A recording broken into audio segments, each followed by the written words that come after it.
क्या हो अगर मैं आपसे कहूं कि दुनिया का नक्शा रातों रात बदल रहा है। जिन देशों को आप दशकों से एक खेमे में देखते आए हैं, वो अचानक पाला बदल रहे हैं। ब्रिटेन, कनाडा, ऑस्ट्रेलिया, ये सब अब उस लिस्ट में शामिल हो गए हैं जिसने अमेरिका और इजराइल की नींद उड़ा दी है। जी हां, हम बात कर रहे हैं फिलिस्तीन की। एक ऐसा नाम जो दशकों से संघर्ष का प्रतीक रहा है, लेकिन अब कुछ ऐसा हो रहा है जो पहले कभी नहीं हुआ।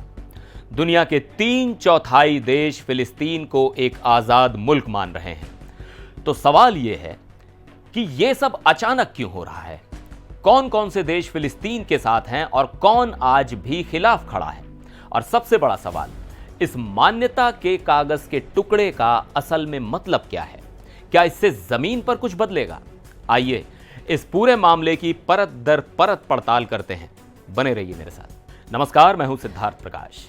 आज हम बात कर रहे हैं फिलिस्तीन को एक देश के तौर पर मान्यता देने की इस ग्लोबल लहर की। यह मामला तब और ज्यादा गर्म हो गया जब हाल ही में ब्रिटेन, कनाडा, ऑस्ट्रेलिया और पुर्तगाल जैसे बड़े और पश्चिमी देशों ने ऐलान कर दिया कि वो भी अब फिलिस्तीन को एक राज्य के रूप में मान्यता देते हैं। यह कोई छोटी मोटी बात नहीं है। ब्रिटेन और कनाडा तो G7 ग्रुप के मेंबर हैं, यानी दुनिया की सबसे बड़ी अर्थव्यवस्थाओं में से एक। इनका यह कदम एक बहुत बड़ा डिप्लोमेटिक सिग्नल है और यह लहर यहीं नहीं रुकी है।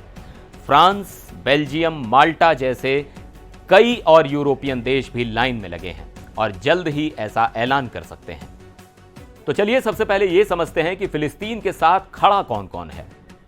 यूनाइटेड नेशंस में कुल 193 देश हैं और उनमें से कम 145 देश अब फिलिस्तीन को एक देश मानते हैं, यानी दुनिया के लगभग 75% देश। इस लिस्ट में कौन कौन है? पुराने साथी रूस, चीन और भारत जैसे देश बहुत पहले से ही फिलिस्तीन को मान्यता देते आए हैं। अरब और मुस्लिम देश, सभी अरब देश और लगभग सभी मुस्लिम देश शुरू से ही फिलिस्तीन के समर्थन में रहे हैं। असल में सबसे पहले 1988 में अल्जीरिया ने फिलिस्तीन को मान्यता दी थी।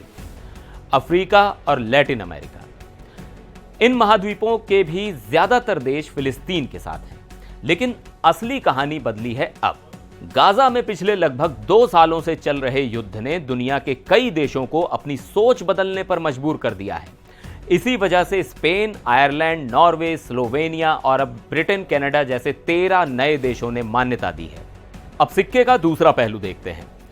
वो कौन से देश हैं जो आज भी फिलिस्तीन को एक देश नहीं मानते? इस लिस्ट में सबसे ऊपर नाम है खुद इजराइल और उसके सबसे बड़े सहयोगी अमेरिका का।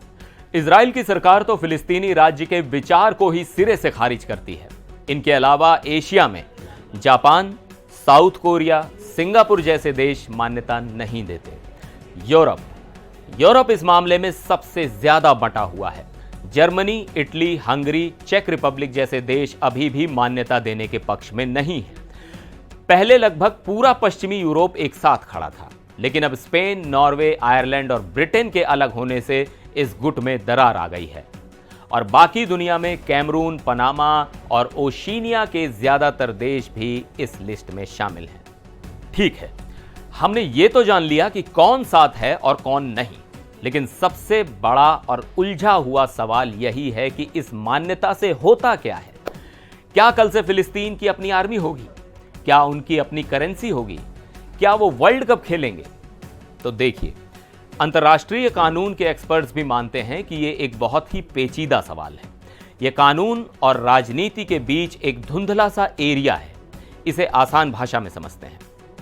पॉइंट नंबर 1, यह कोई जादू की छड़ी नहीं है। किसी देश के मान्यता देने से जमीन पर रातों रात कोई देश बन नहीं जाता और मान्यता ना देने से किसी देश का अस्तित्व खत्म नहीं हो जाता। यानी यह सिर्फ एक घोषणा है, जमीनी हकीकत नहीं। फिलिस्तीन के इलाके वेस्ट बैंक और गाजा पर आज भी काफी हद तक इजराइल का कंट्रोल है। पॉइंट नंबर 2, तो फिर इसका फायदा क्या है? तो इसका सबसे बड़ा असर राजनैतिक और प्रतीकात्मक यानी सिंबॉलिक है। जब 145 देश आपको एक देश मानते हैं तो दुनिया की नजर में आपका कद बढ़ जाता है। आप सिर्फ एक संगठन या अथॉरिटी नहीं रह जाते, आप एक देश के तौर पर देखे जाते हैं। पॉइंट नंबर 3, अंतर्राष्ट्रीय कानून में बराबरी का दर्जा। और यहीं पर असली खेल शुरू होता है। जाने माने कानूनविद फिलिप सैंड्स कहते हैं कि जैसे ही आप फिलिस्तीन को एक देश के रूप में मान्यता देते हैं, आप उसे अंतर्राष्ट्रीय कानून के तहत इजराइल के बराबर लाकर खड़ा कर देते हैं। इसका मतलब यह है कि भविष्य में किसी भी बातचीत में, किसी भी अंतर्राष्ट्रीय संधि में या किसी भी विवाद में फिलिस्तीन एक बराबर के भागीदार के तौर पर अपनी बात रख पाएगा। उसे इजराइल के बराबर दर्जा मिलेगा। यह भविष्य की शांति वार्ताओं के लिए एक बहुत बड़ा आधार तैयार करता है। तो फिलिस्तीन को मिल रही यह मान्यता सिर्फ एक कागजी कार्रवाई नहीं है, यह एक बड़ा जियोपॉलिटिकल बदलाव है। गाजा युद्ध ने दुनिया को यह सोचने पर मजबूर कर दिया है कि दशकों से चले आ रहे इस संघर्ष का हल क्या है। एक तरफ कई देश मान रहे हैं कि फिलिस्तीन को एक देश का दर्जा देना ही 2 स्टेट सॉल्यूशन की तरफ पहला और जरूरी कदम है, जहां इजराइल और फिलिस्तीन 2 देश शांति से एक दूसरे के बगल में रह सकें। वहीं दूसरी तरफ इजराइल की वर्तमान सरकार इसे अपने अस्तित्व के लिए खतरा मानती है। यह डिप्लोमेटिक चेस गेम किस दिशा में जाएगा, यह तो वक्त ही बताएगा। लेकिन एक बात तो तय है, दुनिया अब इस मुद्दे पर चुप नहीं है और हवा का रुख बदल रहा है। आपको क्या लगता है, क्या इतने सारे देशों का फिलिस्तीन को मान्यता देना शांति की राह को आसान करेगा या और मुश्किल बना देगा? आपकी इस पर क्या राय है, नीचे कमेंट्स में जरूर बताइएगा। फिर मिलेंगे एक और वीडियो में, तब तक के लिए नमस्कार।